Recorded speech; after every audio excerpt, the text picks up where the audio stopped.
Snap. Why am I not showing up live? There we go. All right. So, what's up, y'all? We are live. Dog Talk Tuesdays.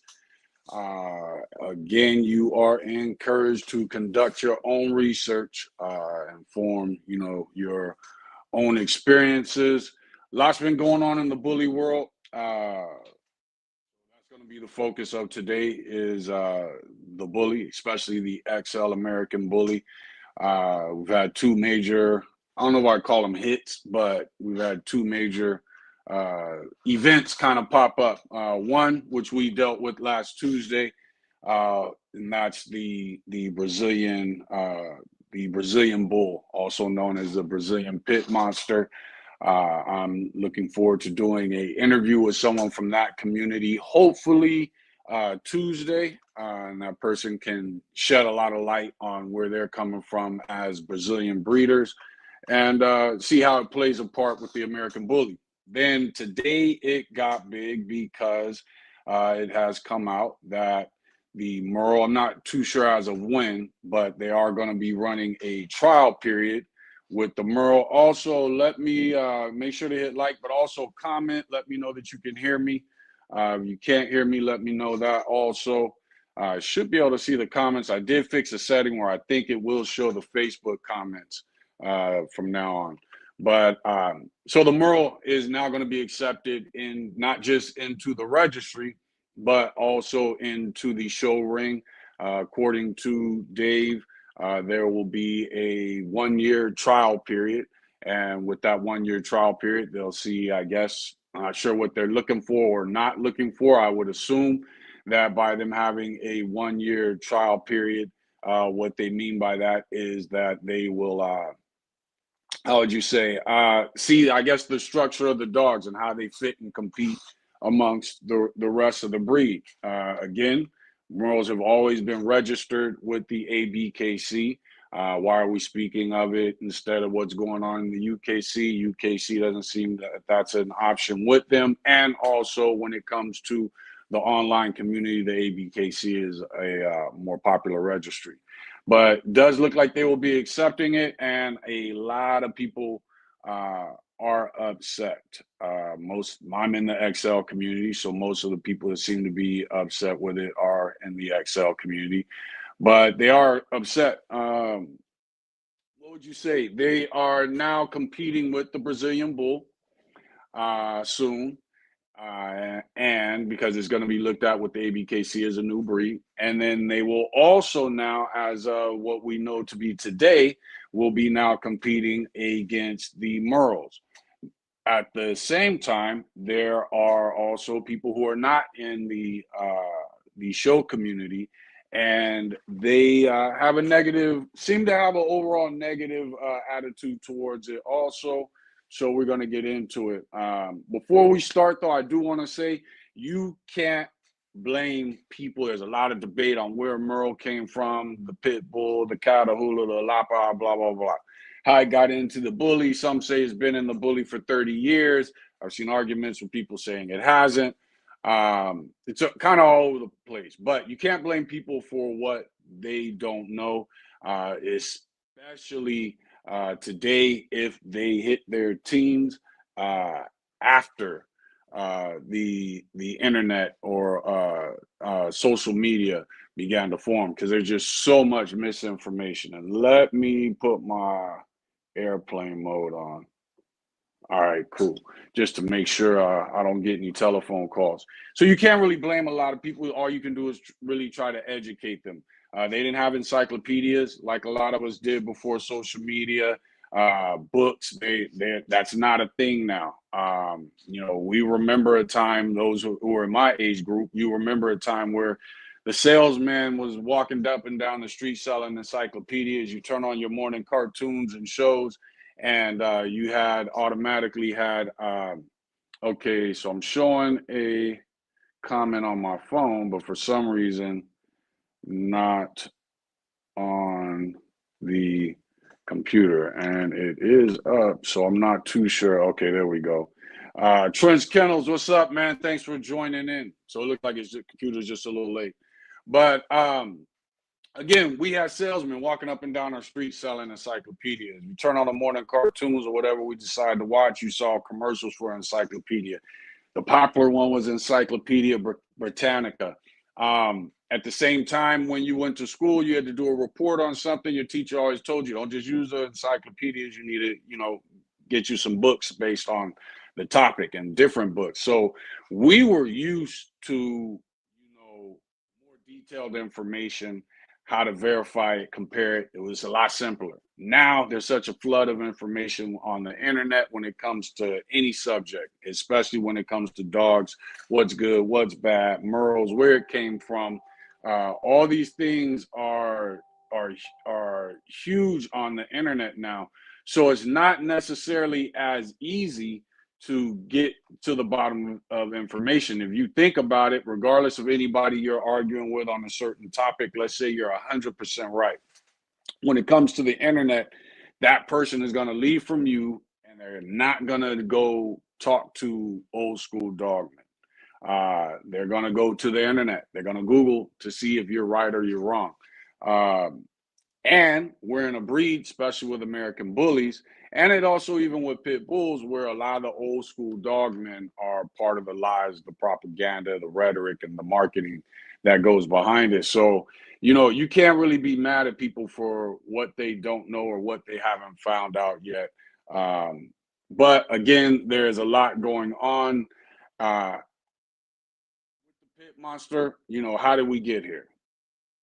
Basically, the Brazilian people have wanted a more extreme version of the XL American Bully, but they also wanted it to be functional. So they took that line as far as they can take it. Um, if you think back to the American Bully, you get a lot of the old school breeders that said they wanted a wow factor. They wanted it to be extreme. So they took that line as far as they could take it between functionality and extreme. The Brazilian people have decided to go between functionality and the extreme. The Brazilian people have decided they wanted to do functionality extreme, but they're taking the functionality a little further for more health, more muscle, less fat.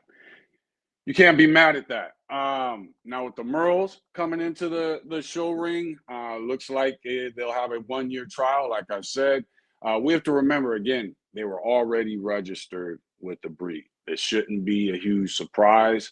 I mean, with the registry, they shouldn't be a huge surprise. They just couldn't show, and now they will be able to. Show breeders seem to be upset. I 100%. They're the ones that I look at and I say I 100% get it. And the reason I say I get it is because they have always focused on a specific goal and appearance. And with that goal and appearance, they have also always focused on that color didn't matter. They might add color for extras, help boost the sales also because that's what they prefer. But as far as these Merle dogs, that was not part of their competition. They were strictly competing for confirmation. I don't think you had judges looking at, I like this dog's confirmation, but I like the old school blue color. I like this dog's confirmation, but I'm a favorite when I favor tries. I think the judges had an easy time ignoring that when it came to the show ring. Some of them also, when it comes to the show, when it comes to any of it, not just changing the goal and changing the competition for show breeders, is even for non-show breeders. Guess what? Competition is gonna excel as the Merles have now become acceptable with the ABKC. Now, some of the non-competition show breeders and show breeders, they just want to be American Bully purists. They want to be true to the American Bully. We know that some people are saying it was going back 30 years, but for the most part, we know that the Merle gene was not there prior to the old school lines that those people want to be purist about and true to. I'm a purist when it comes to hip hop, so I get exactly where they're coming from. I don't like mumble rap, any of that other stuff. And I think when it comes to the old school breeders of the American Bully, those are the purists. They're looking at, like it's mumble rap, like it's all the new forms of rap that really ain't true hip hop to us. They're looking at it for us to us older people. They're looking at it the same way. Um, we and also, how would you say it? Not we, people before. At some point, a lot of the American Bully breeders were able to say, okay, they stopped adding in. We don't know what they added in, but they stopped doing it. We know with Merle, you now done it. We know with the Brazilian Bull, aka the Brazilian Pit Monster, we know that things were added in. At least with the Merle, though, the problem is we don't know where it's totally paper hung. So now we're also in their minds saying it's acceptable for the paper hanging. However you felt about that, that took place when they first decided they would start registering them. Where does this all come from? We know the Merle in the American Bully comes from the Catahoula. We know it comes from the Alapaha. Some people have health issues. Now, we know in the Catahoula that when it comes to the Merle, they can be double Merle and they're perfectly fine. They have the Merle is a is a gene that mutates, but then there's also a gene modifier in the Catahoula that causes the effects of the Merle mutating the pigment and the melanin of a dog. We know that the Merle gene, it, that that melanin is also what helps puppies develop their hearing and their sight. So we know the Merle gene, when bred Merle to Merle, can affect that. In the Catahoula, the Merle gene does not affect that because they have an added gene, which is a modifying gene that modifies the mutating Merle gene and causes it not to affect their eyesight, their hearing. Outside of the Catahoula and Shepherd breeds, understand where American Bully breeders look at the health aspect due to the fact that we know when you breed Merle to Merle, you're going to tend to get you increase your risk of health issues. When it comes to the Alapaha, that is also somewhat of a concern. But we know with the Alapaha that there are Merle to Merle breedings in the Alapaha. I know Alapaha men that I've known for years, and some of them will breed Merle to Merle. They're not as immune to it as the Catahoula, but they will breed Merle to Merle as long as there's no Merle on the head. Then they'll go ahead and breed Merle to Merle. And when I say Merle on the head, I mean the Merle pattern. If it doesn't show on the head, they'll go ahead and breed Merle to Merle. Some of them will go Merle to Merle until they see a blue eye. Others will go Merle to Merle, and even with two blue eyes. Most of the people I know, if they see one blue eye, they'll stop the Merle to Merle breedings. And that goes with the Catahoula, or with the Alapaha. But where did the Alapaha get the Merle gene? We know that the Alapaha got the Merle gene from the Catahoula. We know that when it comes to the American Bully, it comes from the Alapaha or it comes from the Catahoula. That modifying gene in the Catahoula does not carry itself to the Alapaha. It does not carry itself to the Catahoula. So therefore, there are a lot of breeders who have an issue with it, and when it comes to health, uh, when it comes to Merle, we know people love the color, they love the attention that comes with it. Is it bad for the breed? Again, as far as, let's say, when it comes to Merle breedings, but there's no Merle to Merle. You're just breeding how you're supposed to breed Merle, which is you take your Merle dog, you breed it to a non-Merle. I do know people that say that it affects the immune system of the dog. People that work Merle dogs, not double Merle, but single Merle dogs, often, and I'm not talking about Catahoula breeders. They'll tell you they have no issues, and I understand that because of the modifier. Alapaha breeders, and I believe the Catahoula breeders. Alapaha breeders, I don't know. I'm not going to say I don't believe them, but a lot of dogs that got the Merle gene through the Alapaha or the Catahoula bred to another breed, they you do hear that they have a weaker immune system. In the working dogs, you would hear that their skin did not heal as quickly. So again, I believe the breeders on that. Not too sure about the Alapaha breeders. And then we also know day to day more information comes out when it comes to uh, the Merle dogs. So where are we at? Okay, that becomes the question. As far as us American Bully breeders, the XL, where are we at? It all comes down to the registries, I believe, and what they're willing to register and how. Already said they were going to register the Merle dogs. We knew that. They already said they are. Looks like they're planning on making the Brazilian bull, aka the Brazilian Pit Monster, an added breed to the registry. Um, but regardless of the registries, the Merle has had a huge impact on the American Bully and its popularity. The Brazilian dogs are making a huge splash right now with their impact. Uh, uh, Not just within the American Bully, but alongside of the American Bully. How will they affect the show ring? I think the Merles, again, the judges are not supposed to judge by color. They're supposed to be looking at the conformation of the dog. It's a conformation show ring form is the key word. So they should not be looking at color or have any preferences related to color, coat, or color pattern. As far as the Brazilian Bull, it's going to be a separate breed.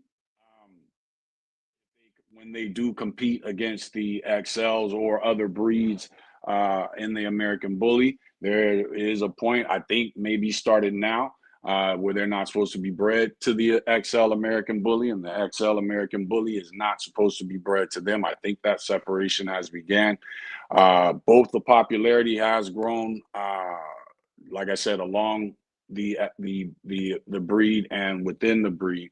Uh, I personally I don't have an issue with it. And this is why I say that. When it comes to the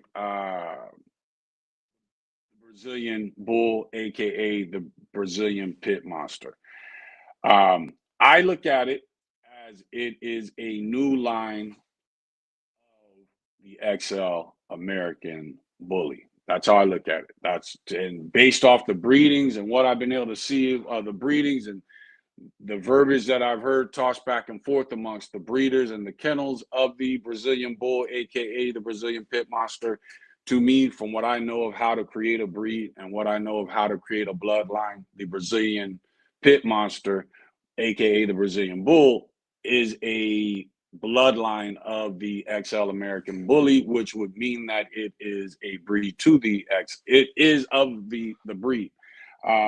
We know that they've added possibly American Bulldog, definitely Oldie Bulldog, possibly dogs that were a mix of the two. I don't believe that one dog separates a breed apart, especially when we know the ABKC. The stud books are still open. I think you can still mix in. I know you can mix from class to class, but I think you can also still mix in another breed. If you can't, then that change only happened as of recent.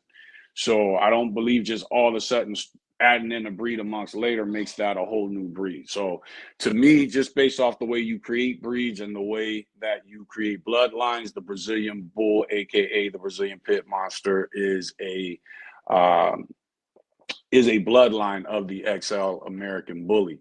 But if we're separating the breeds, it just is what it is for those who decide to compete in the ABKC. This isn't the first time that's happened, though. We'll get to that. Again, both the popularity of the two dogs are growing. The Merle has been building popularity for years now. Now you see the Brazilian Pit Monster, aka the Brazilian Bull, is now also growing in popularity. But when it all comes down to it, the Parson and the Jack Russell, the same thing as the Brazilian Pit Monster and the XL American Bully. The Johnson American Bulldog and the Scott American Bulldog would be the same thing as the Pit Monster, aka the Brazilian Bull and the XL American Bully. Um, I think if it's the goal for the XL to be more impressive and functional, because they know they've got to compete with that Brazilian Pit Monster, who prides itself in more muscle and less fat. I think it's a plus for the XL. If you forget winning the ribbon, I think, and it's hard for me to think along those lines because that doesn't come natural to me. But forget thinking about winning the ribbon and think about what's best for the dog. I've often said that, yeah, that's great or that's good to breed to better the breed, but the best are going to, regardless of ribbons, are going to use that breed to create a better dog. Sometimes we have to remember the species that we're dealing with, and it's a dog. So the better dog, a Chihuahua or a French Bulldog or an XL or a Pocket make, um, the better dog they make, the better the breed is in the long term. Now, in the short term, you can just aim for ribbons and all that good stuff. But I think that's something that we as breeders have to remember is that we are taking a species. We're not just taking a breed, we're taking a species. Um, it doesn't mean that you have to, change the color because, now I need to breed Merle into my program. I don't think it means that. I think if you're doing okay, it all comes down to supply and demand or space. You got the space to hold on to as many dogs as you want. What's the problem with that? You know what I mean? If you've got the money to take care of as many dogs as you want, what's the problem with that? If you've got the supply and if you've got the demand for your supply, what's the problem with you sticking with whatever it is that you're breeding now? If you feel that all of a sudden crossing to Merle will help your kennel for whatever reasons, ribbons, money, whatever reasons, you feel crossing to Merle is going to help your kennel. Now, guess what? They're in the show ring. You're going to have better show specimen for your dogs. That hopefully comes down also to the breeders who aren't breeding for show. They may not even be breeding for the show look, but with that more competition out there amongst the Merle, I think you will slowly fade away the dogs that we see that are being promoted that are Merle, but are terrible representations of the American Bully. I think that's what takes place by you including the Merle. Again, they were already being registered, so you can't be too mad because we all saw this coming. And I think that's the overall best way to look at it. Let me see before I go any further if there's any statements or questions. Hold up. Okay, looks like some Facebook comments are showing up. Let's see. Orlando Gant said, just slide on over to WBA. Easy fix. He's letting it be known they're not going for that over there. You know what I'm saying? And Luis Hernandez, what's up, man? Thanks for joining in. Let's see. Hold on. Let me turn that off. Bam. All right. Then, okay, there we go. Trench Kennel Bully says the Merle and exotic dogs all come from the split the bully community from the Razor's Edge breakup, and that's why the newer bully registries has taken what the ABKC wouldn't take in now. All okay, shake my head. Okay, you know what? This is another thing. A lot of bully breeders don't like to admit this, but the reason we are where we are right now, even when it comes to the exotics, is because of the mentality that often went into breeding bullies. It faded. Most exotic breeders in the beginning came from breeding bullies. When the pocket was introduced, and this is another issue the bully people have to think of. When the pocket was introduced, you figure the bully started with the XL and the standard. and I guess the classics. I'm not too sure why we have classics as a class when all breeds have a classic version. All the classes of the American Bully have a classic version, but that's just something that comes natural and adds to the variety of the dogs. But with the onset of the classic class, um, XL and the standard, these were the first three American Bullies. Then all of a sudden, the pocket came out of nowhere. How did they come up with the pocket? We have no idea. We definitely know English Bulldog. It could be some Frenchie for all we know. Once they crop the ears, there's no telling. Then, for some reason, the ABKC, rather than chasing the pit bull on steroids, really started focusing in on chasing the look of the pocket, even for the XL and the standard, and now even showing in the classic. And once that took place, you started really seeing people not doing their own thing, not really caring too much. And that pocket is what led to the exotics. Um, people doing what they, people rejecting that, doing what they want, is what leads to Merles, is what leads to the pit monster, the Brazilian pit monster, the Brazilian bull. That's how we get there. Because at some point, nobody just said, okay, this is too far. We're not even looking at that. You know what I mean? People kept experimenting and not too early before the breed was perfected. And that's how we got the shit. Had there never, I'm going to say this, and some people may disagree with me, but if there was never a pocket, if you were only left to the XL, the standard, and the classic, I'm willing to bet you would not have the dogs that you see today in the show ring. We would have been chasing the pit bull on steroids, like they all used to say. That was the goal: the pit bull on steroids, calmer temperament, etc. Um, and then guess what you would have if that was the route we went?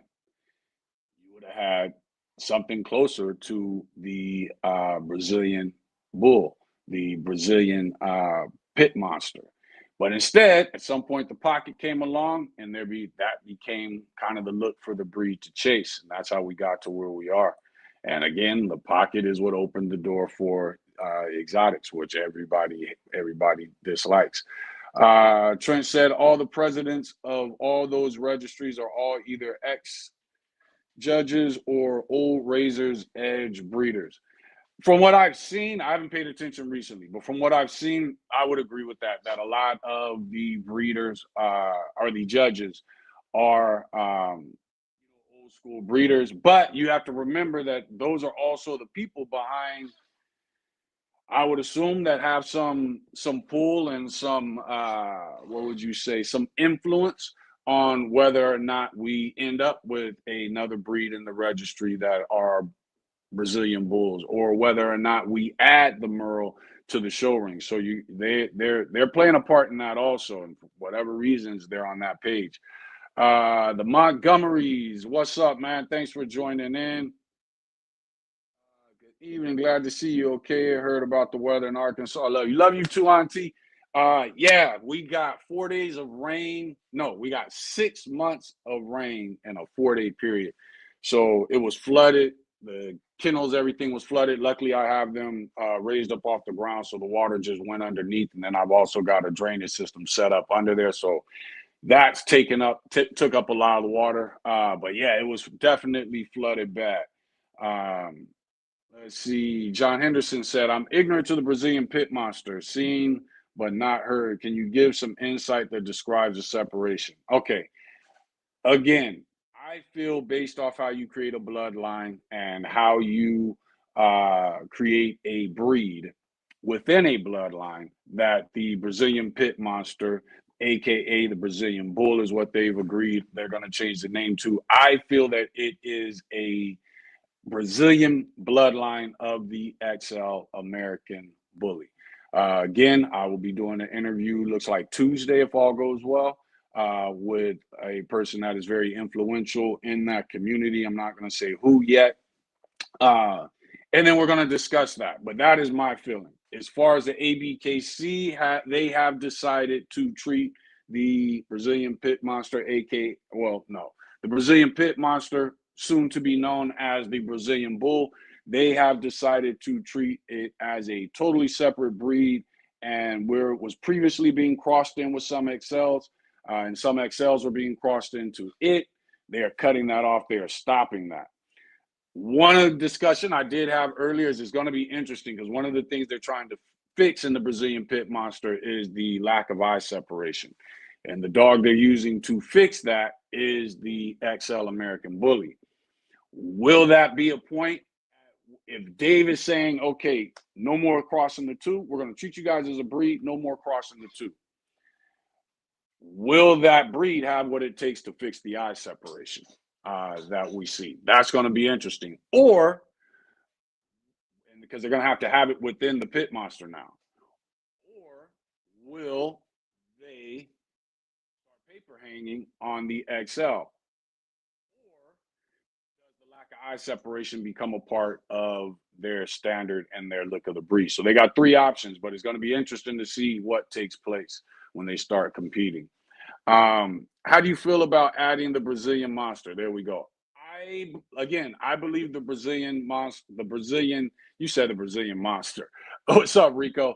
I feel it's the Brazilian Bull, is the new name for it, not the Brazilian Pit Monster. I don't have a problem with adding it. Only thing I actually feel that is the direction that the XL American Bully should have gone, rather than the route that it went, which is the route of chasing the look of the pocket. A lot of one of my favorite dogs in the American Bully community is Dooley. Primo Lines Dooley, owned by Fred Duran. Salute to him. That, to me, that is the perfection of the American Bully. Is that the actual route that I would that I want to go? I prefer larger. I like a larger dog. But to me, he's the perfect XL, especially when it comes to going for the show ring. He is a dog I've seen in person, put hands on him. But even if you look at Dooley, you look at the Brazilian Pit Monster, I see more in common with Dooley than I do with the with a lot of the dogs that are, especially the champions, that are winning as XLs in the show ring standards and along with XLs.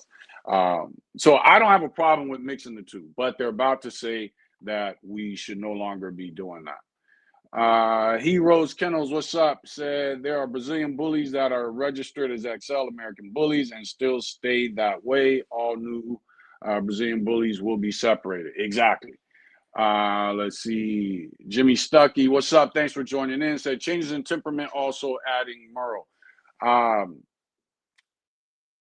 Yes, there is a change of temperament, but I think you can fix that, especially because most American bully breeders breed to extremely docile dogs.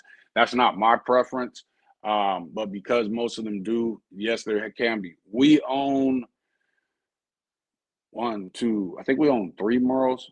My kennel partner has two in California. I've got one here. Now, the one here we won't be using for breeding. She came out extremely Catahoula looking, loves the woods, and she was my favorite dog in the woods. We were going to sell her until we saw how she came out. And she was the only pup in the litter that looked that way. If you go to my personal page on Facebook and you scroll through the pics, you'll see a dog in the back of my side-by-side full of mud as we're getting ready to head off into the woods.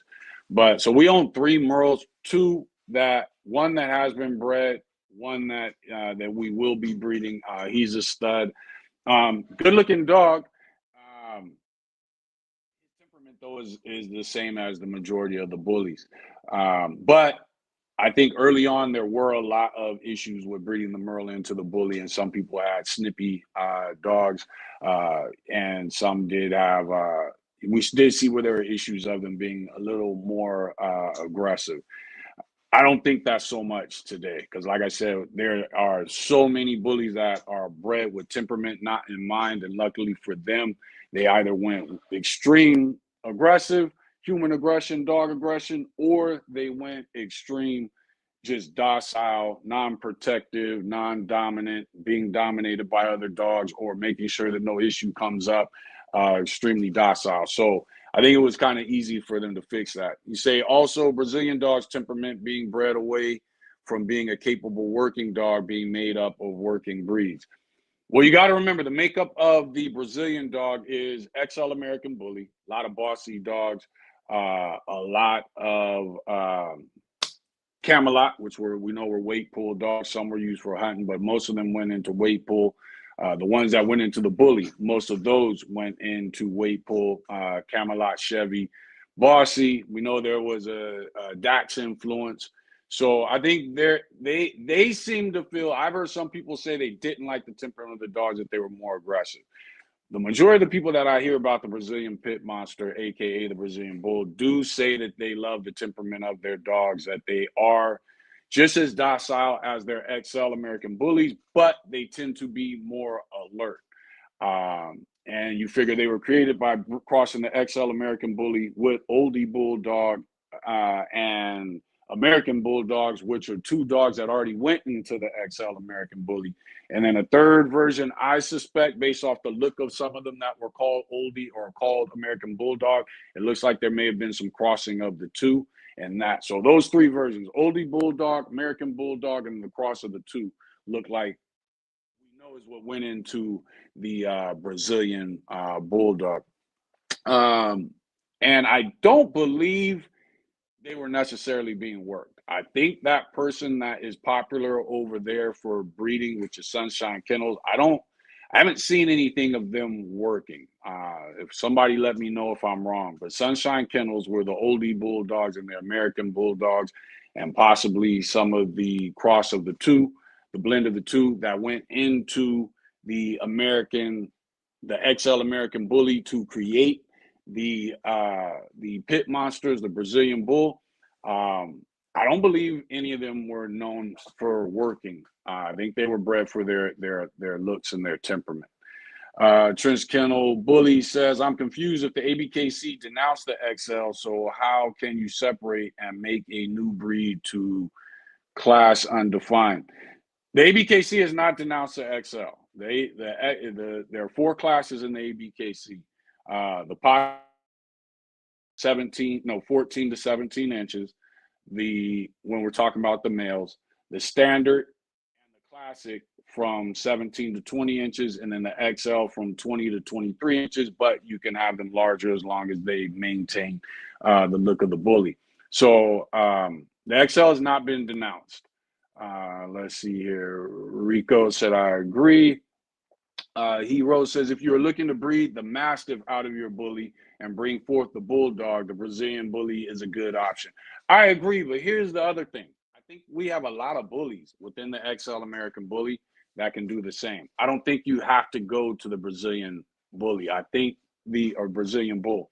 I think within the XL community, minus the Brazilian Bull, you have a lot of dogs you can go to get a cleaner look. So I don't think would it do it? Yes. Do I think it's needed? I don't believe that it's needed. We still have there's a lack of consistency, and luckily that lack of consistency within the XL creates a route that you can go that you don't have to worry about going the show route, and you don't have with more fat and more bulldog traits.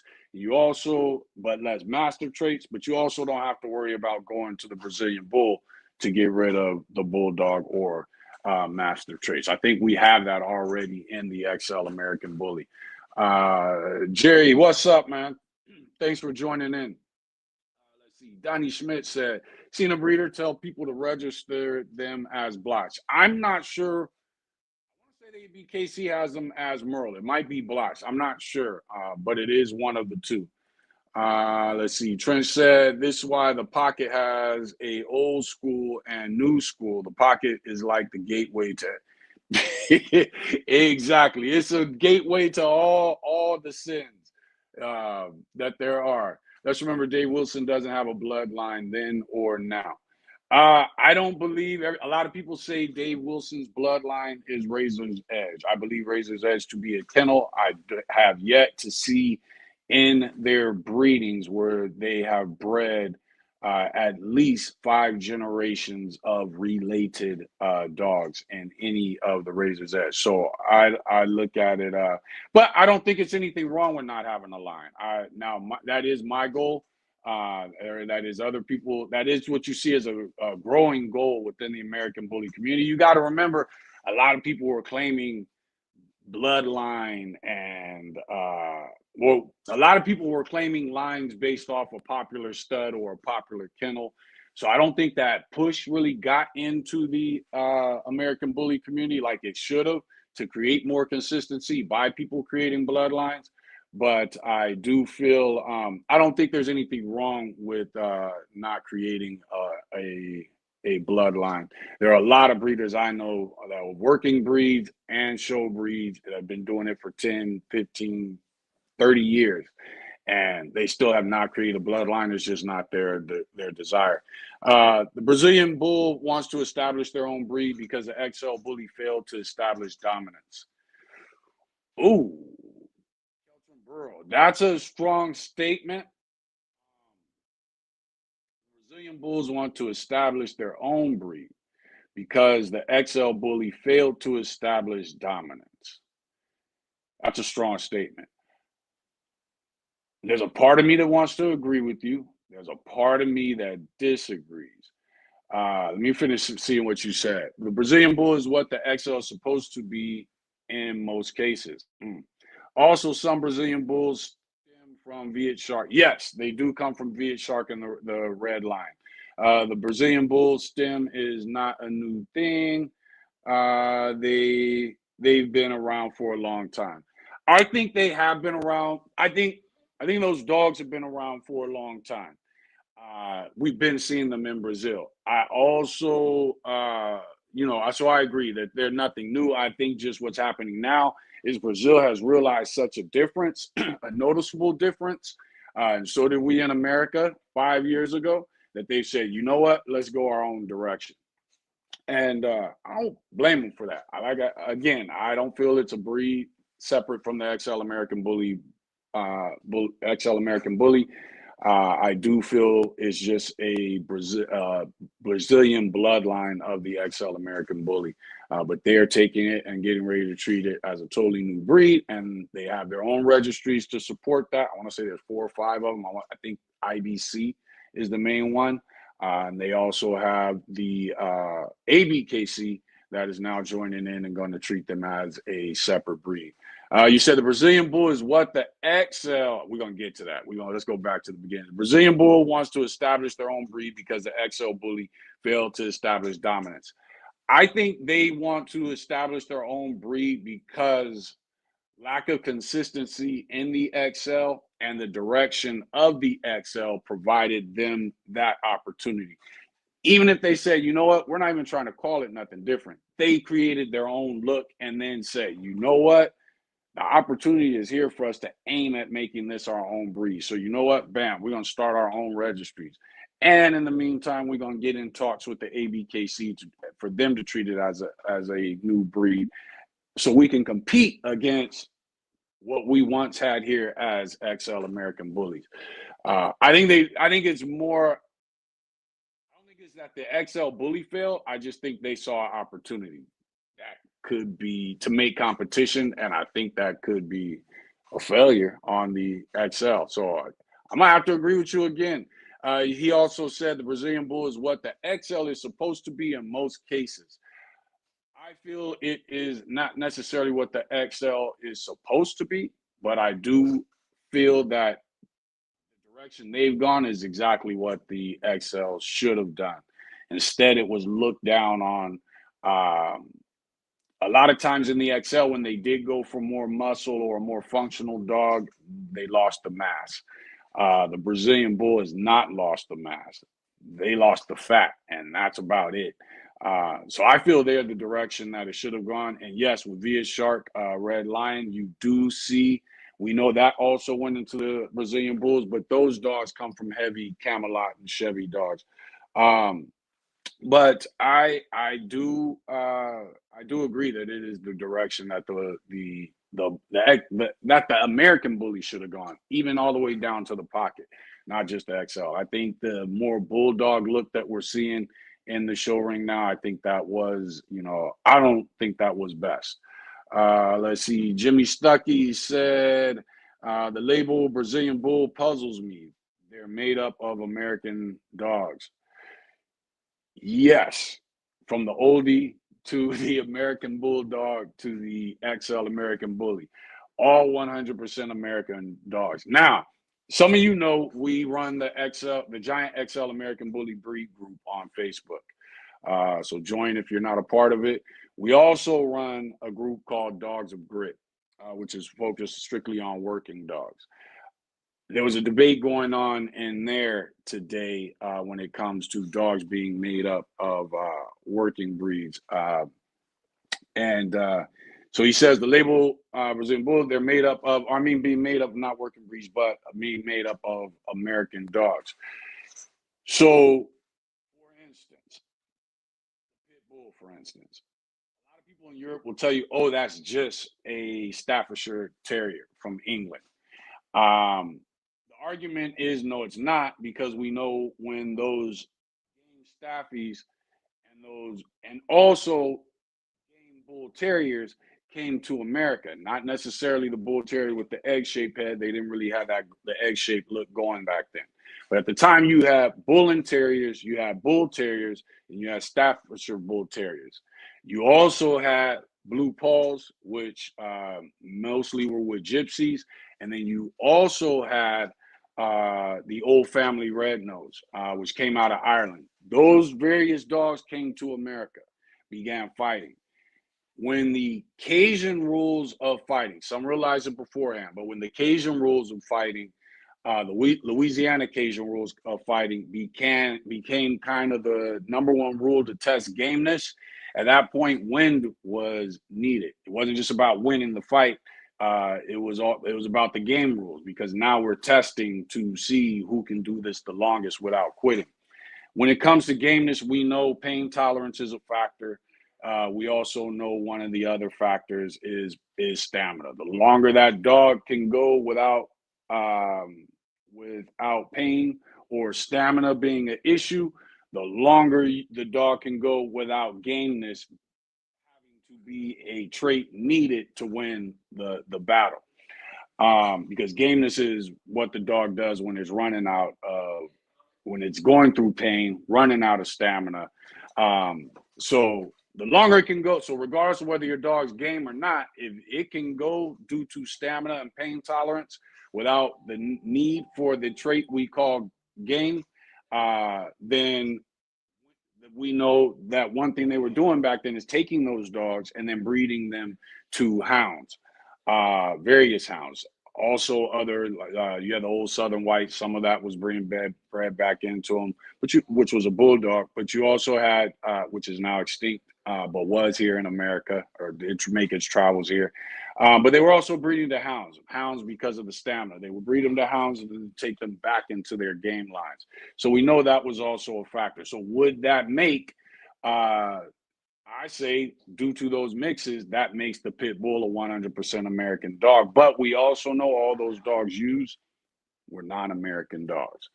So I don't have a problem with them taking the American dogs, putting them together in Brazil, and saying we have a Brazilian version. I don't have an issue with that, because it's been done before through other countries and other breeds. Brazilian Bull are bred using F2 and F3 generations, and the eyes close together is not a dominant trait, but how all this possible? If it's still a bully, then ABKC to accept them as their own breed. How? Same way they separated the Parson and the Jack Russell, same way they separated the Johnson and the Scott American Bulldog. Breeders go a different direction by adding another breed back in that used to already be in there as of a close generations, less than 20, 30 years. So breeders bring it back in. The dogs go two different looks, two different routes. So the same way those two did it is the same way I'm sure the ABKC will be explaining it as far as a separation. Um, Bred using F2 and F3 generations. They don't have to be that. Um, the eyes being close together, I don't know anything about whether it's a dominant trait or not. I do know that tends to be a sign that we see with inbreeding, close line breeding. I do know that when you look at that kennel that they're getting the American Bulldog and the Oldie Bulldogs from to use, uh, those eyes have something different going on. And for whatever reasons, when it got to the bred to the XL American Bully, and then what they focused on as creating their own Brazilian line. Somehow through line breeding and inbreeding, it took what was already going on and then brought the eyes closer together. Let's see here. Hero says Dax Blood, Camelot, Ellis. Ellis is another one that went into the Brazilian Pit Monster. That's definitely another kennel that went into those. And Sunshine Bulldog comprised of Brazilian Bull, exactly. Trent says it's copy infringement. So XL just allow in UK. Well, the UK is banning them. I'm not sure. I know they're still fighting that, so we'll see where they get, but I got a feeling it's not going to go too far. Heroes Kennel said the president of the ICB is the Sunshine Kennel owner. Yes. And I forget her name though. And bred it to be a more docile dog. I agree with you that breeding to the Brazilian Bull isn't necessarily just an option. There you go. Trench said, I thought a bloodline needs 6 generations of Brazilian Bull using 3 to 4.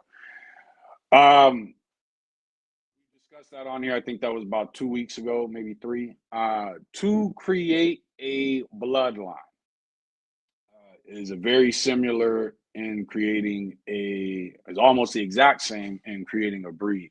So to create a bloodline, you are basically taking either 2 or more bloodlines and breeding them together, or you are taking scatterbred dogs, breeding together for whatever traits you are looking for.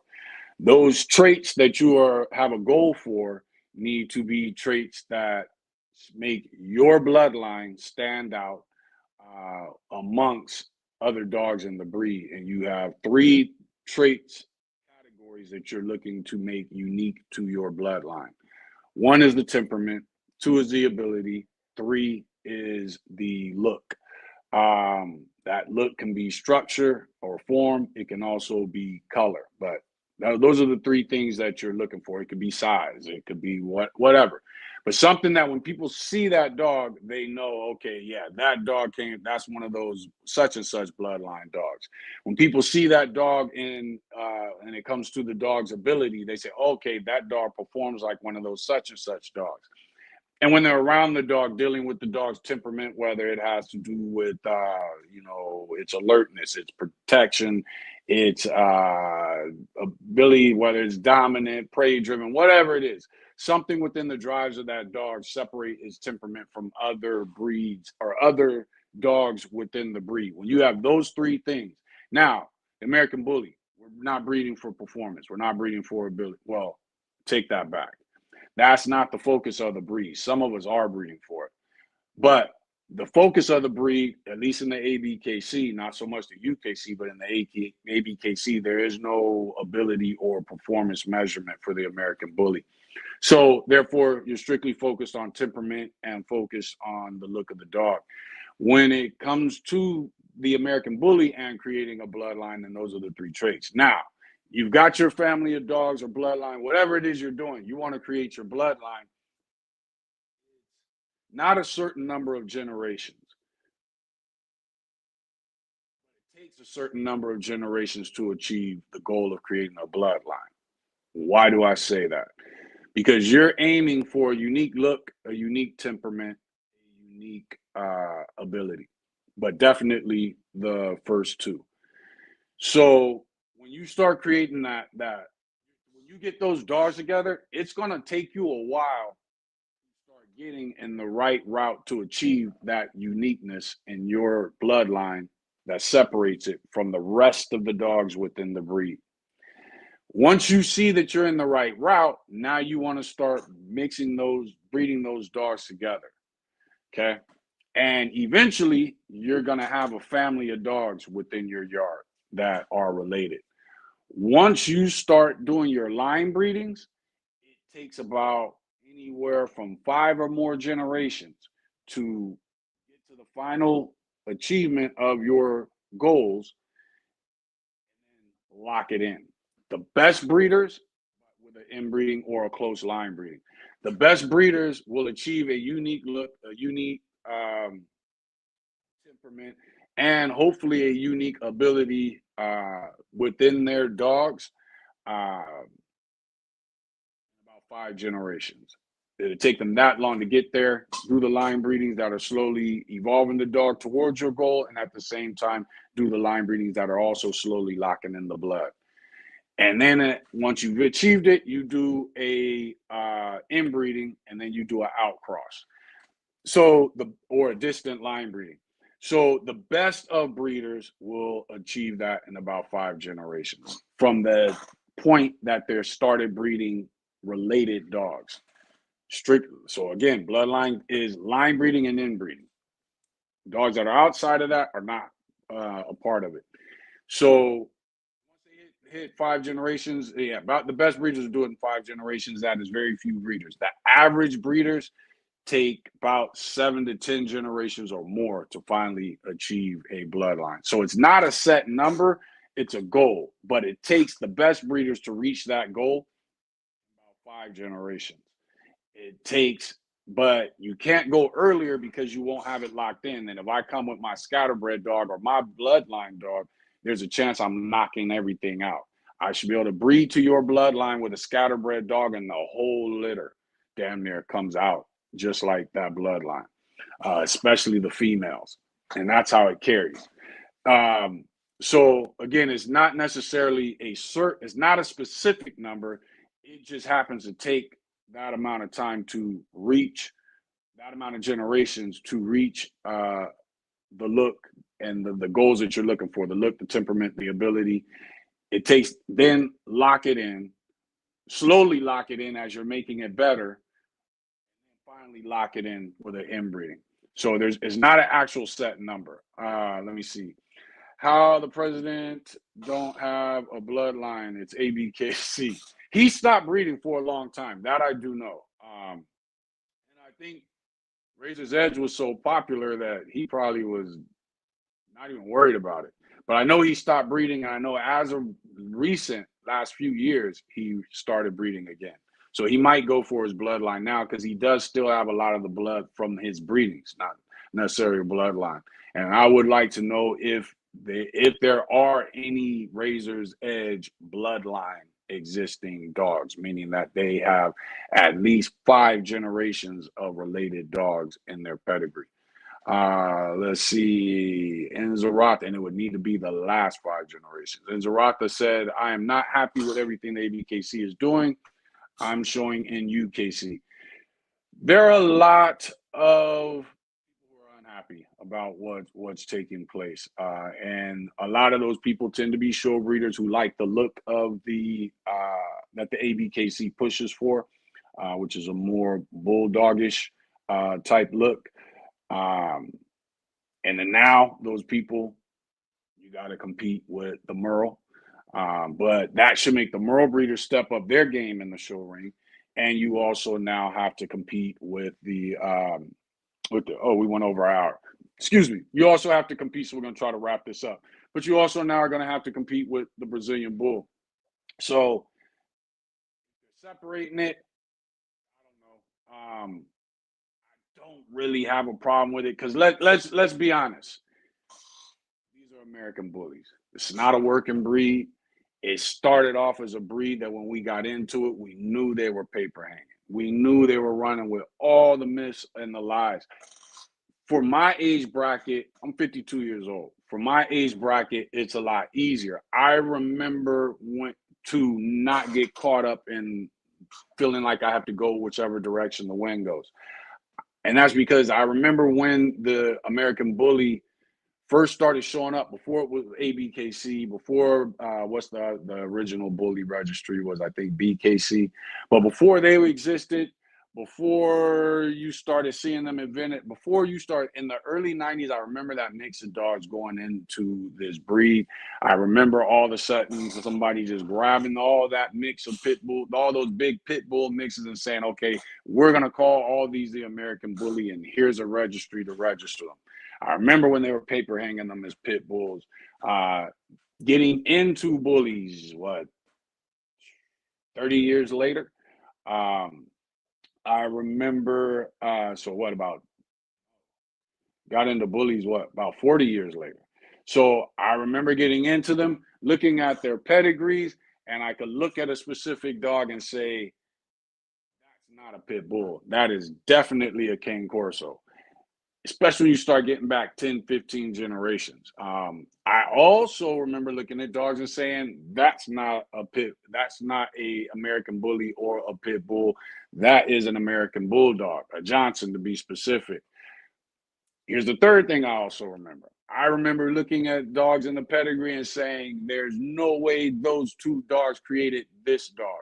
This one may have, the female, she may have, but this male, there's no way he participated in creating this dog. This dog's bigger than the female, the male, there's no way these two dogs. So I remember seeing those in the pedigrees of American Bullies. So, we can't be too mad. We know what we got involved in when we got involved in breeding American Bullies. I think if you're breeding for the show ring, then the best way to look at it is, I'm not gonna jump to the Brazilian Pit Monsters. I'm not gonna mix them in my American Bullies. I'm not gonna go Merle because I'm against Merle for my various reasons. And if that's the decision you've decided to make, just breed the best dogs to compete with them, because the Merles are, some of them are going to be a little bit behind. I do think you're going to start all of a sudden seeing Merles now in the show ring that you never saw before, and we're going to realize some people were behind the scenes catching up and breeding better Merles for the show ring. Trent said it's hot only there. International Bully is still American Bully. It's a matter of debate now. You know what I mean? It has now, due to today's ways of man and dog, it is now, and the American Bully breed and the lack of consistency and everything, it's become a debate. Trent said they want acceptance. Definitely. The minute you decide you want to be a breed, I've dealt with band dogs, never cared about a registry. Nobody ever did. There are a few band dog registries. All you cared about was performance. You just kept track of your pedigree though, and what breeds you were using. Been involved with bull lurchers, same thing. Didn't care about a registry. They talked about it, but never got. They just made sure they had the best breeding to the best. So Trent says, sorry for flooding your timeline, OG. Like you, I'm a dog man. I love my bull breeds. No problem. No problem at all. Damian Anderson tapping in from Seattle. What's up, man? Thanks for joining in. Let's see. Marie said, Jimmy Stuckey, that's typical. The only difference between American and German Rotties is where they're bred. Exactly. And it goes a different direction. It does go, and that's another one. American Rot, German Rot. Nothing else was brought in. They just they got to America, and America started going a different direction with the look. So that's another one. So the American versus the German Rot, the Jack Russell versus the Parson, the Johnson versus the Scott. And there's also still 3 other versions of the American Bulldog, but those are the most popular 2. Trent said, glad you back, man. Glad to be back. Let's see. I know I was gone for 3 years. That internet was a struggle. That's why you guys would see me pop in real quick, testing it live. It will run for like 5 minutes, and next thing you know, it was messed up. Aaron says, so the eyes are a product of the Bearzilla blood, not the Sunshine Bulldogs. I don't know. I think from what I've seen of some of the Sunshine Bulldogs, I do believe the eye that we see is definitely a part coming from the Sunshine Kennels. The bringing them, the lack of separation, though, I don't notice until there's the XL American Bully influence, and we don't see that with XL American Bullies. So I think that's them bringing the sunshine dogs in. There's already kind of a different thing going on with those dogs in their eyes. And then you bring that into the American Bully, and then you start line breeding, doing close line breedings or inbreedings. And I think that trait showed up faster than it normally would in other breeds or other combinations of breeds. Jamie Sweet, what's up? Jamie Sweet is someone who is very knowledgeable. So definitely, if you are on Facebook, she is someone that is definitely worth following. I'm gonna leave it at that. Definitely somebody worth following. Thanks for joining in, Jamie. All new breeds come from old breeds or established breeds. Exactly. Separating from the XL is the only thing to do. There are specific features that differentiate them. It's a certain look more than anything. Let's get real. Big, massive bully dogs are not bred for work.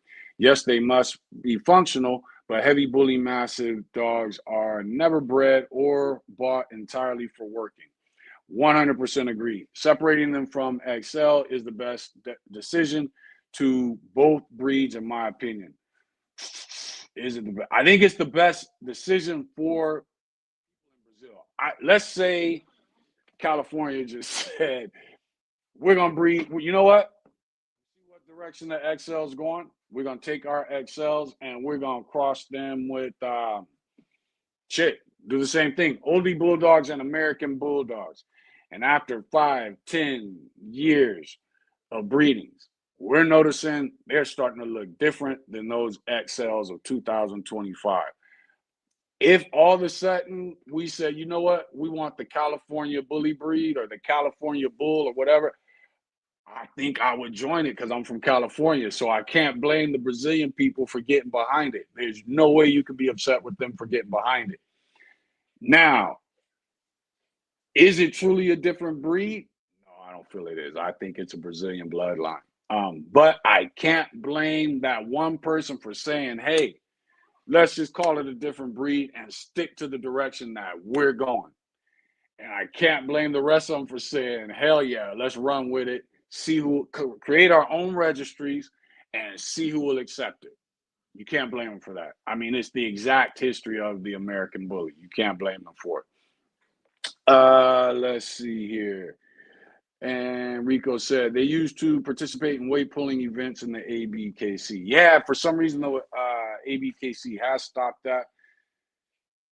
I want to say, I think I'm wrong. I just posted a flyer for an upcoming weight pull show. I don't think it was ABKC, though. I think it was ADBA. I guess we need the letters, but I think it was that. There are no pass/fail tests. Boom. The ring is about and the judge. Oh, the ring is about a look and the judge's opinion. Bam. When Jamie comes from working breeds, you'll hear me talk about success and fail. She's saying pass and fail. That is the mentality that we naturally have when it comes to our dogs. Even getting into non-working breeds, I am constantly. Some of you have seen the video on IG where I've got a flirt pole, basically a flirt pole course where I spin in my circle with a 10-foot flirt pole, and I've got them there. You got one part where they jump over a hurdle, and then they've got another part where they go up a little hill and down. And it's the perfect height for me to get my little flirt pole on. I don't have to run with them. I can just spin in a circle. And analyzing how they move, their tenacity, how long they were willing to go, how they do when I go the opposite direction, when I go counterclockwise versus clockwise. That's always going to be a part of my thinking. It will always be a factor in my breedings. Who barks when UPS pulls up? Who doesn't bark? Somebody knocks at the door, who barks? Who doesn't bark? I've got dogs here that will start barking as soon as you slow down to turn at the corner. Because our property sits right at the corner. If you slow down, I think going down that main street, it's considered a highway. I think the speed limit's about 55 miles an hour. If you slow down to 40, I've got dogs here that are going to bark right off the bat. If you slow down to 40 to make that turn, they're going to bark. I've got other dogs here that won't. They'll bark when you pull up in the driveway. I'm analyzing all those things. Why? Because I don't want to lose the alertness of the dogs that barked when all you did was slow down to make a turn. I definitely don't want to lose the alertness of the dogs that when you actually pull down the street plus make a left going into our driveway.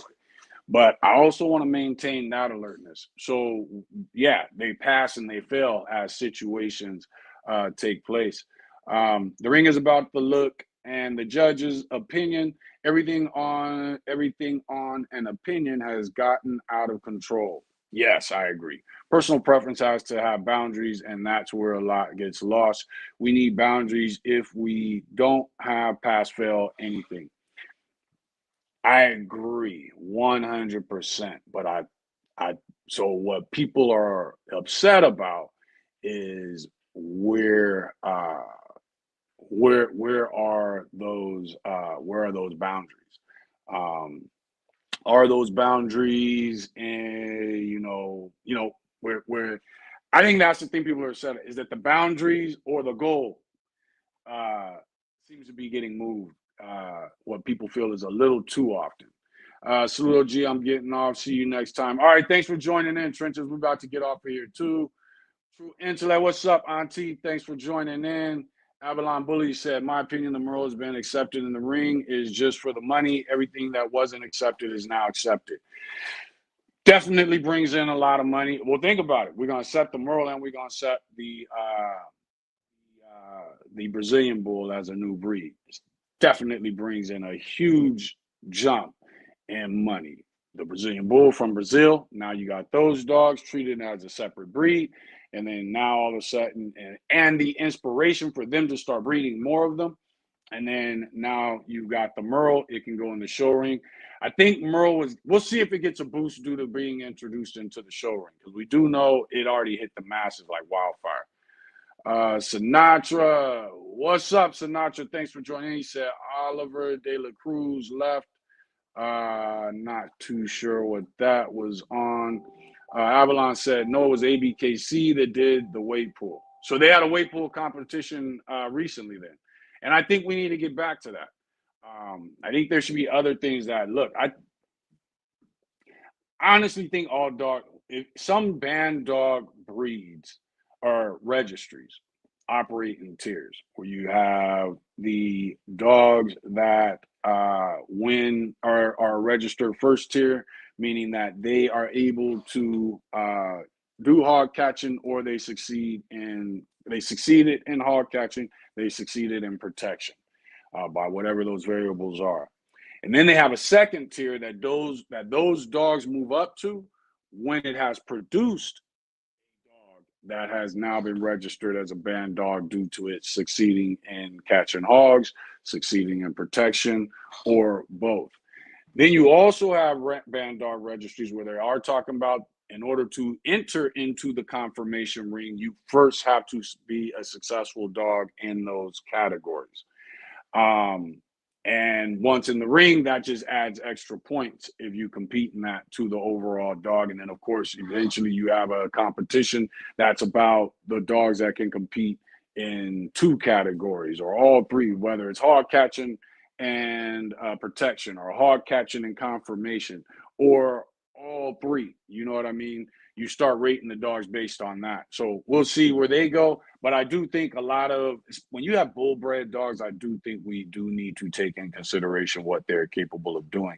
And I think the confirmation shows and registries should take that into consideration too. I don't know if it's they earn extra points. I don't know. To become champion or grand champion. UKC dogs do UWP, United Weight Pool. I believe it's its own organization, and Sport Dogs Association. I just breed my female to a weight pool, just bred my female to a weight pool champion. It says, I checked the prices. First pick, Brazilian Bull is 25K or more. Fifth pick was 8K. So I'm sure the ABKC sees the money. The dogs do look better than a lot of US dogs, except for the eyes. They are healthier. I know they're heavy on testing. The other thing is just old school, the way nature works. When you breed dogs that are more functional, they tend to be healthier. That's just something that's been here for thousands of years. Cali is missing out on the ABKC shows. There's only a handful of the that throws shows in Cali. I've noticed that because I try to keep track of the flyers I see and then post them to the group, and so that the people in the group are aware of upcoming shows. I even put the title with the date and then the city and state. And I don't think I've done a California one in a while. Fun shows, I've seen those, but I haven't seen any actual ABKC sanctioned shows as of recent. They will never have another national ABKC show in Cali, which sucks. Why do you say that? Spirit Rider, thanks for joining in. I'd love to see weight pulls and such as shows. I agree. I think it would be great. So anyway, that's about it. Again, make sure to hit like, make sure to comment. For everybody that lasted the whole, what we do, about an hour and 10 minutes today. And I was actually aiming at shorter. So thanks for joining in. If you guys have any questions, concerns, you all know to definitely throw them in. Most of you know, I just got off a consultation before doing before starting the live. So I had to end that. Once I get off the live, I've got to call that person back. Most of you guys know I do phone consultations when it comes to your breedings and the goals that you're looking for. Make sure to understand that and know that before we ever discuss that. Training and also nutrition and conditioning. But if you have emergencies, there's a few I've seen in here that have hit me up because you've had emergencies take place. I do try to answer my phone when I see calls coming from Instagram or Facebook. If I don't happen to answer it, then message it. I'll still see that pop up. As long as I notice it and and you put emergency, I'm going to try to call you right back to help you through whatever is going on. 9 times out of 10, it is always overheating. The other one, parvo. That one tends to come up a lot also. And then rashes. Rashes are not, though, an emergency. But if there's an emergency, life or death situation, injury, you can't get to the vet, you need help with what to do, feel free to call me. I do not charge for that. Like I said, it's an emergency. So I said WBAIDKC. Okay. See, and that's going to be the thing that happens. People are going to start going to other registries. And Zarata said ABKC canceled the Las Vegas and New Mexico shows, unfortunately. Avalon said, hit me up. Hit my line. I'll let you know why. Okay, I'm going to hit you up. I'm going to definitely hit you up.